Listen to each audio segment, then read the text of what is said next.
oyentes de Radio Sefarad, y bienvenidos nuevamente a los tesoros de la Biblioteca Nacional de Israel con la doctora Aliza Moreno. ¿Qué tal, Aliza?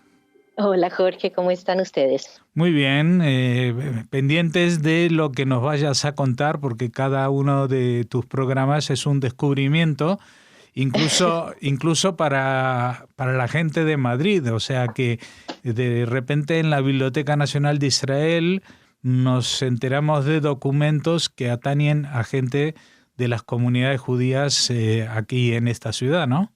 Definitivamente, y eso es justamente lo que vamos a hacer en nuestro programa de hoy. Espero que nuestros oyentes se recuerden un programa que hicimos hace algunas semanas en la que nos referimos a un interesante punto de encuentro entre España, la comunidad judía española a principios de siglo y nuestra Biblioteca Nacional en Israel. Y esto fue cuando hablamos de la figura de Abraham Yahuda. Uh-huh. Y en el programa de hoy vamos a tratar a otra figura emblemática que también nos va a permitir trazar una línea similar entre España, lo judío y nuestra biblioteca. Y me refiero a la figura de Ignacio Bauer y Landauer, quien nació en 1891 en Madrid y falleció en el 61 en Haifa, aquí en Israel. Entonces vamos a dividir nuestro encuentro de hoy en dos partes. En la primera parte vamos a hablar del contexto español y judío en España, y en la segunda parte de nuestro encuentro vamos a hablar de Bauer y su relación con el tema sionista, Israel y obviamente con nuestra Biblioteca Nacional. Uh-huh. Ignacio Bauer fue en realidad el nieto de otro Ignacio Bauer, por eso cuando en la literatura se refieren al Ignacio Bauer del que vamos a referirnos, siempre mencionan su apellido, el Landauer. Su abuelo fue el primer representante oficial de la familia Rothschild en Madrid y estuvo activando en este contexto desde 1848. Entonces, este Ignacio Bauer manejaba muchas empresas y negocios, y evidentemente era un hombre muy influyente y también muy pudiente. Su hijo, Gustavo Bauer, continuó su línea y este hombre, que vivió entre 1865 y 1916, además de ser representante de la familia Rothschild, ya empezó a estar muy involucrado en la vida española pública. Llegó a ser diputado de La Coruña entre 1910 y 1914, también fue senador por Orense, más o menos por esas fechas. Es interesante, el rabino Garzón en uno de sus artículos menciona que esta familia Bauer, que es el papá del personaje que vamos a hablar hoy, en la época del papá, poseían un pasalete en la calle San Bernardo de la capital, donde hoy se encuentra el Real Conservatorio, y en estos salones se reunía la alta sociedad madrileña ya desde 1880. Bueno, cuando fallece el padre Gustavo en 1916, sus hijos heredan no solamente sus bienes, sino también los negocios que representaban en Madrid. Y aquí llegamos a nuestro Ignacio Bauer, que era el mayor de los tres hijos y obviamente estuvo supremamente involucrado con estos temas. Ahora, a diferencia de su padre y de su abuelo, Ignacio Bauer, una figura supremamente interesante, porque además de ser un hombre de negocios y estar profundamente involucrada con la vida social y la vida pública española de su época, también fue un hombre que demostró, por un lado, un alto interés en asuntos intelectuales. Él siempre bailaba entre el mundo de las empresas y los negocios y su interés como coleccionista y como escritor y como investigador. Y además de esto, él demostró abiertamente su conexión, incluso activó de forma más que obvia en el tema judío. Tiene un papel como vamos a ver un poco más adelante, central en los primeros pasos de la comunidad judía moderna en España, y luego también llegó a estar involucrado con Israel, también de eso hablaremos más adelante. Pero volvamos a la figura misma de Ignacio Bauer. Él era doctor en letras, al parecer fue cónsul general de Finlandia en Madrid y también fue correspondiente de la Real Academia de la Historia. Hacia 1930 era presidente del Colegio de Doctores de Madrid y, como mencioné anteriormente, era un autor, tiene publicados numerosos libros y artículos. También fue concejal del Ayuntamiento de Madrid y diputado en Cortes, esto en los años 20 principalmente. Y todo parece indicar que incluso llegó a ser amigo personal del rey Alfonso XIII. Así que bueno, no, innegable el grado en el que este hombre estaba involucrado con la vida española de principios de siglo. Y obviamente lo que mencioné es solamente algunos puntos, pero podría mencionarse muchos más. Quisiera compartir en este punto una interesante cita, un recorte de un artículo que fue publicado en el diario La Época en 1922. Este artículo lo publica en un artículo que escribió Julia Rivera Flores, y ahí se describe, hace una pequeña descripción de lo que sucedía en la finca El Capricho, en la Alameda de Osuna, que pertenecía a la pareja Bauer. Y cito ahora del artículo. Los dos hospitalarios, afables y aficionados del arte, a la conversación y a la literatura. Es la señora de don Ignacio Bauer, un tipo original de belleza eslava. Tiene el encanto sereno de las mujeres del norte, que contrasta un tanto con el de las mujeres del mediodía. Es además muy aficionada al arte. En su despacho de la Alameda, como en el de Madrid, ocupan los libros un sitio preferente. Don Ignacio Bauer emplea a los socios que le deja su trabajo de banquero en cultivar sus aficiones históricas. Compra los libros antiguos y papeles interesantes de archivos nobiliarios que encuentra a su alcance.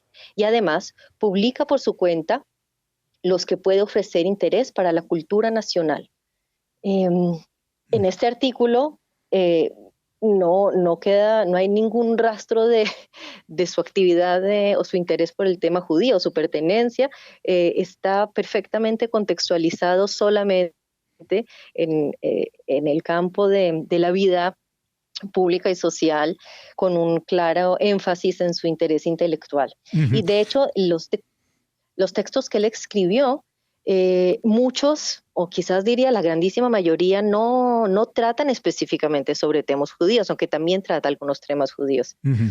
Alisa, quisiera hacer un pequeño inciso porque mencionabas recién el Capricho en la Alameda Osuna. Sí. Y justamente yo tenía conocimiento de que había sido puesto por la familia Bauer, y sin embargo en una reciente visita he comprobado que en toda la cartelería, en toda la información que se da sobre el Parque El Capricho, que está abierto a la visita al público y es muy, muy visitado, es un sitio precioso, es un jardín romántico que hay en la ciudad de Madrid, pues no se hace ninguna referencia a la familia Bauer, solamente se menciona al duque de Osuna, que no sé si era su propietario anterior o el siguiente, seguramente era el siguiente porque ha desaparecido toda referencia a los Bauer allí. Así que bueno, esto para la gente de Madrid que va a visitarlo, que sepa que a pesar de que en la cartelería no hay nada, pues sí son de allí. Sin lugar a dudas, esto lo aprendí yo gracias a un artículo que publicó, como te comentaba antes, Julia Rivera Flores en el 2015, hace un par de años, en la revista Taurina. Uh-huh. Y es un artículo muy bien documentado, que sería una buena idea que los administradores del parque lo consultaran y que hicieran justicia y mencionaran este episodio que sin lugar a dudas fue significativo para este lugar de la ciudad. Bueno, volvamos a nuestro personaje. Lo que hemos mencionado hasta el momento ha sido más en el contexto de Madrid. Y hablemos un poco de su papel respecto a la comunidad judía de la ciudad. Pues bueno, cuando hablamos de Yehuda hace un par de semanas, mencionamos que en 1917 se inauguró una primera sinagoga en Madrid que estaba situada en un piso en la calle Príncipe. Ujú. Pues esta sinagoga, este piso en realidad, pertenecía a nuestro Ignacio Bauer. Y no solamente eso, sino que a partir de la fecha en que se consolidó oficialmente la comunidad israelita de Madrid en 1920, hasta la guerra civil, todos estos años Bauer fue el director de la comunidad israelita. Bueno, continuando un poco con otro tipo de actividades y a propósito de su interés intelectual, en 1924 fue uno de los fundadores de la Compañía Iberoamericana de Publicaciones, y esta editorial llegó a convertirse en una de las empresas más importantes de su género. Y bueno, obviamente entre otros varios negocios. Hasta aquí fueron los mejores años de Bauer, pero a partir de 1929, con la crisis económica que se veía en toda Europa, empezó a decaer muy significativamente sus empresas y sus negocios. En 1931 quiebra, entre otras, la compañía que mencionamos, Iberoamericana de Publicaciones. Y para añadir a esto, Bauer, que era un monárquico convencido, no recibió con muy buen agrado cuando surgió la Segunda República. Así que a partir de 1931 vemos una baja significativa en el variado de actividades que realizaba Bauer, seguro en lo que se refiere al aspecto público local. Quizás un último capítulo interesante, varios años después, ya en la época de Franco, más o menos la segunda mitad de los años 40, surge una ley que autoriza a los judíos de Madrid y Barcelona que volvieran a celebrar su culto en viviendas privadas, todavía no en comunidades oficiales. Y así fue como a partir del 48 o el 49 comienza a funcionar la sinagoga en Madrid, también funcionó otra en Barcelona, la de Madrid en la calle Cardenal Cineros, Uh-huh. y todo parece indicar que la razón por la cual esta ley surgió fue a cambio que Ignacio Bauer apoyara en distintos foros internacionales a Franco. Así que otro aporte interesante de nuestro personaje de hoy a la vida judía local. Pero bueno, ahora que queremos pasar a la segunda parte de nuestro tema de hoy, la participación de Bauer en el tema de sionismo, Israel, y bueno, después llegaremos también a nuestra biblioteca. Yo creo que una de las preguntas más importantes que hay que hacerse es ¿cuándo empezó a estar Bauer interesado e involucrado en lo que sucedía en Israel? ¿Y a qué me refiero? La pregunta es si fue anterior a su crisis, que mencionamos en el año 29, 31 y en adelante, o anterior. Es decir, la pregunta que vale la pena hacerse es si su relación con lo que sucedía en entonces Palestina, que luego llegó a ser Israel, estaba únicamente relacionado con la crisis personal y financiera que él tuvo, o fue una cuestión independiente. Y definitivamente tenemos varios testimonios que nos comprueban que él estaba muy relacionado con el tema de Israel, de Palestina, del sionismo, mucho antes de que él mismo entrara en crisis. Por ponerte un par de ejemplos, en una carta que aquí en nuestros archivos tenemos varias cartas entre Yehuda y Bauer. Hay una carta muy temprana de septiembre de 1918, en puño y letra de Bauer, que entre otras cosas, al final de la carta le pregunta Bauer a Yehuda, ¿sabe usted algo concreto referente a Palestina? Es decir, sin lugar a dudas, ya desde el año 18 estaba interesado por este tema. Pero quizás la la prueba más contundente de que la relación existía ya en los mejores años de Bauer, fueron varias cosas que sucedieron en 1925. Primero, en 1925 fue el primer viaje que realizó Bauer a la entonces Palestina. Segundo, este año, y aquí entra nuestra biblioteca, este año fue el año en el que Bauer hizo su primera y la más importante donación a las colecciones de nuestra biblioteca. He leído distintas versiones de la cantidad exacta de volúmenes que fueron donados, pero era alrededor de 1,000 volúmenes que se donó en este periodo de tiempo. Aparentemente, en su gran mayoría, lo que se donó en este punto fue la biblioteca de José Amador de los Ríos, que Bauer había comprado, y la donó a nuestra Biblioteca Nacional. Ahora, 1925, y te recuerdo algo que mencionamos en nuestro primer encuentro hace ya algunos meses, fue el año en que se fundó la Universidad de Hebrea. El año en que se cambió también el nombre a la biblioteca, que era la Biblioteca Nacional y Universitaria. Ahora, en este punto, la colección de la biblioteca era supremamente reducida y limitada, y sin lugar a dudas, este aporte de Bauer fue supremamente significativo para lo que constituía las colecciones de la biblioteca en este punto histórico, y de hecho hasta el día de hoy. Ahora, Bauer siguió con lo largo de los años, siguió comprando y enviando material a nuestra biblioteca, y finalmente, cuando ya estaba en sus años más avanzados, él dejó claro que él quería donar su archivo personal y todos los materiales que tenía todavía en su poder a nuestra biblioteca. Es decir, que actualmente en la Biblioteca Nacional nosotros contamos primero con una cantidad muy grande de libros impresos que él donó, que eso incluye libros raros, nábulas y textos muy, muy especiales, muchos de ellos, pero no todos, que tienen que ver con la relación, la historia de los judíos en España, pero también hay de otra índole.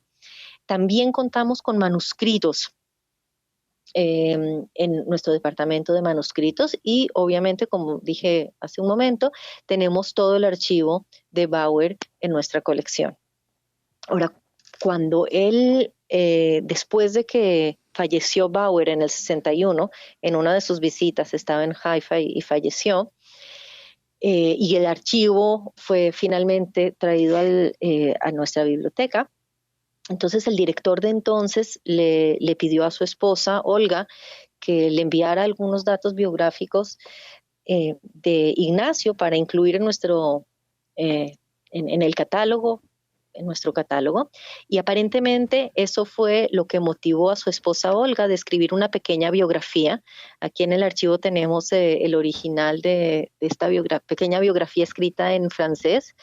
Hasta donde yo tengo entendido y he podido averiguar, es la única biografía que se ha realizado sobre este personaje. Y me permito citarte un par de líneas, algo que escribió su esposa, y explicando el tema de la donación justamente a la Biblioteca Nacional de Israel.